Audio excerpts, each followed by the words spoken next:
धार की भोजशाला को लेकर दायर याचिकाओं पर आज इंदौर स्थित एमपी हाईकोर्ट के इंदौर बेंच में अहम सुनवाई हुई। करीब 1.5 घंटे तक चली इस सुनवाई में कोर्ट ने कई महत्वपूर्ण निर्देश दिए हैं।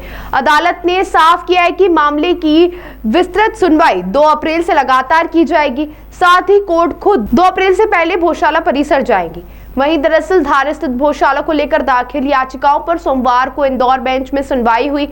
करीब 1.5 घंटे चली सुनवाई के दौरान कोर्ट ने कहा कि इस मामले में 2 अप्रैल से नियमित रूप से अंतिम बहस सुनी जाएगी। अदालत ने यह भी स्पष्ट किया कि अंतिम बहस से पहले वह स्वयं भोजशाला परिसर जाएंगी। साथ ही एएसआई के सबूत भी कोर्ट में देखे जाएंगे। कोर्ट ने स्पष्ट किया कि भोजशाला सिर्फ कोर्ट जाएगी, इसके अलावा कोई इसमें शामिल नहीं होगा, ताकि विवादित स्थल की वास्तविकता स्थिति को समझा जा सके। सुनवाई के दौरान कोर्ट ने यह भी कहा कि इस मामले में जो भी इंटरवीनर बनना चाहता है उन्हें फिलहाल ऑडियंस के तौर पर रखा जाएगा और फाइनल आर्ग्यूमेंट्स के समय उनकी बात सुनी जाएगी। गौरतलब है कि भोजशाला विवाद से जुड़ी कुल 5 याचिकाएं इस समय क्लब होकर एक साथ सुनी जा रही है, जबकि 3 अन्य पक्ष इस मामले में इंटरवीनर के रूप में शामिल होना चाहते हैं। अब सभी की नजर 2 अप्रैल से शुरू होने वाली सुनवाई पर टिकी हुई है। बिल्कुल, आज माननीय हाईकोर्ट में न्यायमूर्ति श्री विजय कुमार शुक्ला जी और श्री आलोक अवस्थी जी की बेंच में हिंदू फ्रंट फॉर जस्टिस ने जो हरिशंकर जी जैन, विष्णु शंकर जी जैन, रजना अग्निहोत्री जी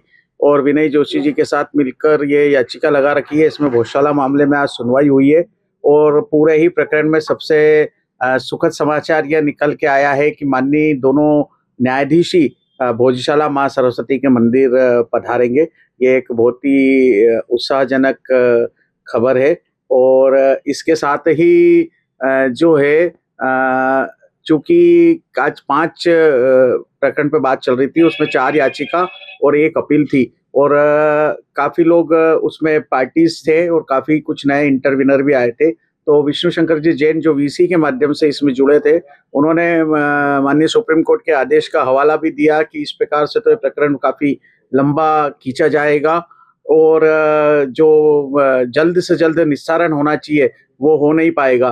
तो और सभी जितने भी अन्य याचिकाकर्ताओं के अभिभाषक गण थे, उन्होंने भी यही पक्ष रखा। तो माननीय हाईकोर्ट ने यह निर्देश दिया है कि 2 अप्रैल से इसकी लगातार सुनवाई होगी, शीघ्र सुनवाई होगी, जिसमें पहला याचिकाकर्ताओं को अवसर देंगे, फिर प्रतिवादियों को अवसर देंगे। और चूंकि पब्लिक इंटरेस्ट का मामला है, इसलिए हर किसी व्यक्ति को इसमें अपनी बात अभी तक कहने का अधिकार था। तो उन सबसे उनकी आवेदन ले लिए गए हैं, जिन्हें की मौका सुनवाई के समय दिया जाएगा। आज कुछ टिप्पणी हुई किसी मामले में, कुछ कहा कोर्ट ने इसमें विशेष याचिका को लेकर?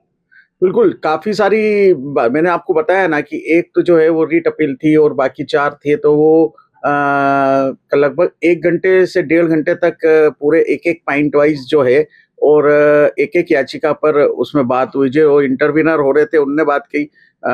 मुस्लिम समाज ने जो आपत्तियां ली थी सर्वे रिपोर्ट के ऊपर, उस पर भी बात हुई और जितनी भी हुए तो सभी पे माननीय हाईकोर्ट ने बड़े ही शांतिपूर्वक उस पे विचार विमर्श किया है और सभी को मौका दिया है, क्योंकि न्याय का सिद्धांत है, सबको मौका मिलेगा तो सब अपनी अपनी बात कह सकते हैं और सुनवाई में उनको सबको अवसर मिलेगा।